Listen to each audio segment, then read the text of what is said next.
Assalamualaikum warahmatullahi wabarakatuh. Kembali lagi dengan saya di channel YouTube DSI Official. Kali ini kita akan membahas geografi kelas 11, tepatnya yaitu bab 5 tentang dinamika kependudukan. Yang akan kita bahas yaitu mobilitas penduduk.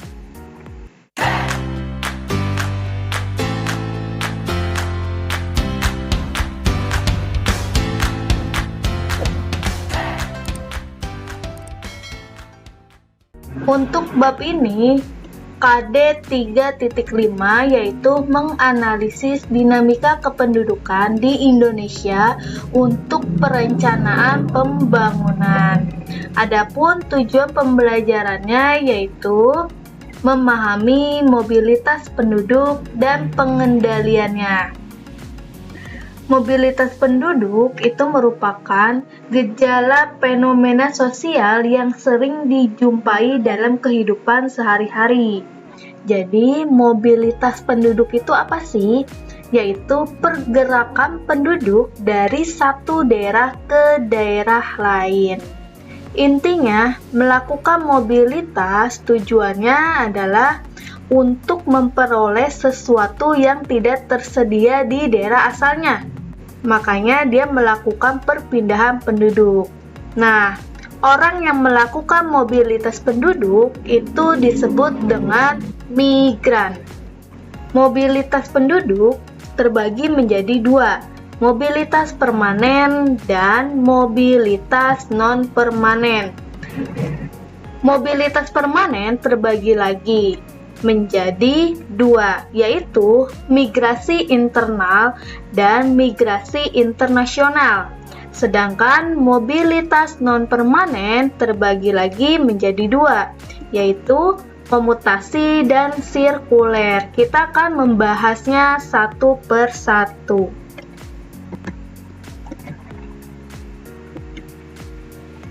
Mobilitas permanen artinya perpindahan penduduk yang bertujuan menetap dari satu tempat ke tempat lain melewati batas administrasi seperti kota ke kabupaten, kabupaten ke provinsi, dan seterusnya. Kata kuncinya adalah permanen, berarti ini bertahan secara lama. Mobilitas permanen terbagi lagi menjadi dua, migrasi internal dan migrasi internasional. Nah, migrasi internal artinya perpindahan penduduk dari satu daerah ke daerah lain, tetapi masih dalam satu wilayah negara. Nah, migrasi internal itu terbagi lagi menjadi tiga. Yang pertama, transmigrasi. Yang kedua, urbanisasi. Yang ketiga, ruralisasi.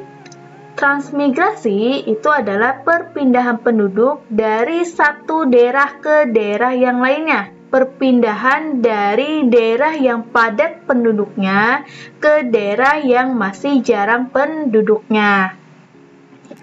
Nah, contohnya seperti apa? Contohnya, perpindahan penduduk dari wilayah yang padat penduduknya itu di Jawa akan pindah ke wilayah yang jarang penduduknya, misalkan di Gorontalo. Sedangkan urbanisasi yaitu perpindahan penduduk dari desa ke kota. Nah, urbanisasi ini merupakan fenomena yang muncul dari keinginan manusia untuk meningkatkan taraf hidupnya, karena dia berpikir bahwa di kota menawarkan lebih banyak lapangan pekerjaan. Contohnya, di wilayah kecil Provinsi Nanggro Aceh Darussalam melakukan urbanisasi ke pusat kota, yaitu di Jakarta, Pulau Jawa. Nah, sedangkan ruralisasi adalah kebalikannya dari urbanisasi, yaitu perpindahan penduduk dari kota ke desa. Fenomena ruralisasi ini kita rasakan saat ini di tengah-tengah pandemi COVID-19. Pandemi ini mengakibatkan banyaknya pengangguran di kota, sehingga masyarakat perantauan kehilangan pekerjaannya, tetapi kehidupannya harus tetap berjalan. Oleh karena itu, untuk bertahan hidup, maka kembali lagi ke desa dengan harapan dapat bekerja dan memenuhi kehidupannya sehari-hari. Karena kehidupan di desa itu lebih murah dibanding kehidupan di kota. Nah, ini contoh dari perpindahan penduduk ruralisasi dari kota pindah ke Sumatera di Nanggro Aceh Darussalam. Nah, transmigrasi itu terbagi lagi menjadi 4. Yang pertama itu ada transmigrasi umum, artinya transmigrasi ini diselenggarakan dan dibiayai oleh pemerintah karena ada program transmigrasi penduduk dari wilayah padat ke wilayah jarang. Selanjutnya yang kedua adalah transmigrasi bedol desa, yaitu transmigrasi yang dilaksanakan terhadap semua penduduk satu desa. Jadi penduduk satu desa semuanya pindah karena ada bencana alam atau keamanannya dalam bahaya. Selanjutnya itu ada transmigrasi spontan. Transmigrasi ini dilakukan oleh kesadaran individu itu sendiri dan dibiayai sendiri. Selanjutnya ada transmigrasi sektoral, yaitu transmigrasi yang biayanya ditanggung bersama-sama oleh daerah yang dituju dan daerah asalnya. Selanjutnya kita akan membahas migrasi internasional. Migrasi internasional yaitu perpindahan penduduk dari satu negara ke negara lain. Migrasi internasional dapat terjadi karena beberapa alasan, misalkan karena pendidikan, karena pekerjaan, dan karena jaminan keamanan, sehingga melakukan migrasi internasional ke luar negara lain. Migrasi internasional terbagi menjadi 2, yaitu imigrasi dan emigrasi. Jadi imigrasi adalah perpindahan penduduk memasuki negara kita, sedangkan emigrasi adalah perpindahan penduduk keluar dari negara asalnya. Imi itu artinya masuk, emi artinya keluar. Nah, ini contoh imigrasi. Salah satu individu berasal dari Malaysia akan melakukan imigrasi ke wilayah Indonesia, yaitu di Nusa Tenggara. Sedangkan emigrasi yaitu keluarnya penduduk masuk lagi ke negara lain. Dari Papua di Indonesia, keluarlah dia menuju Brunei Darussalam. Itu disebut dengan emigrasi. Selanjutnya, kita akan membahas mobilitas permanen. Mobilitas ini artinya perpindahan penduduk untuk sementara waktu dari satu tempat ke tempat lainnya. Mobilitas permanen terbagi menjadi 2. Yang pertama sirkulasi dan yang kedua adalah komutasi. Sirkulasi yaitu mobilitas penduduk yang dilakukan dengan menginap di tempat tujuan. Jadi mobilitas penduduk ini sempat menginap di tempat tujuan. Orang yang melakukan sirkulasi disebut dengan sirkuler. Sedangkan komutasi adalah mobilitas penduduk dalam artian pergi pulang dalam satu hari tanpa menginap. Orang yang melakukan komutasi disebut komuter. Selanjutnya, kita akan membahas faktor mobilitas penduduk.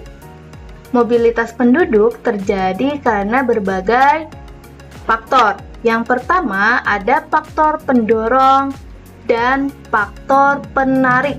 Faktor pendorong artinya faktor yang datang dari daerah asal pelaku mobilitas. Sedangkan faktor penarik adalah faktor yang ada di daerah tujuan. Nah, faktor pendorong meliputi lapangan pekerjaan berkurang karena banyaknya teknologi mesin yang masuk, sehingga tenaga manusia berkurang. Selanjutnya, adanya ketidakcocokan adat dan budaya. Ketika tidak ada kesesuaian, tidak ada kecocokan, maka sifat seorang manusia adalah menghindar atau berpindah mencari tempat yang lebih baik dan nyaman. Selanjutnya ada perkawinan. Perkawinan ini mempengaruhi tempat tinggal. Biasanya seorang istri akan mengikuti kemanapun suaminya pergi. Jika suaminya pergi ke luar Pulau Jawa, maka istri biasanya mengikuti. Lalu ada lagi terjadinya bencana alam, seperti gempa, banjir. Nah, itu akan mengakibatkan perpindahan penduduk, pergerakan penduduk. Lalu ada lagi peperangan. Jika ada peperangan di suatu wilayah, peperangan suku, ras, penduduk harus pindah ke tempat yang aman. Selanjutnya, itu faktor penarik meliputi pekerjaan yang lebih baik. Biasanya orang-orang berpandangan bahwa pekerjaan di kota itu lebih baik. Selanjutnya, tersedianya fasilitas. Contohnya di Jakarta. Karena Jakarta ibu kota Indonesia, maka fasilitasnya banyak sekali yang menunjang, seperti pendidikan, lalu transportasi dan sebagainya.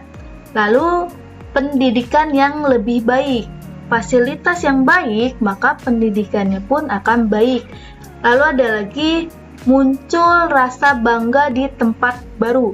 Nah, ini rasa bangga merupakan naluri seorang manusia ya. Jadi wajar ketika kita datang ke tempat baru ada rasa kebanggaan tersendiri.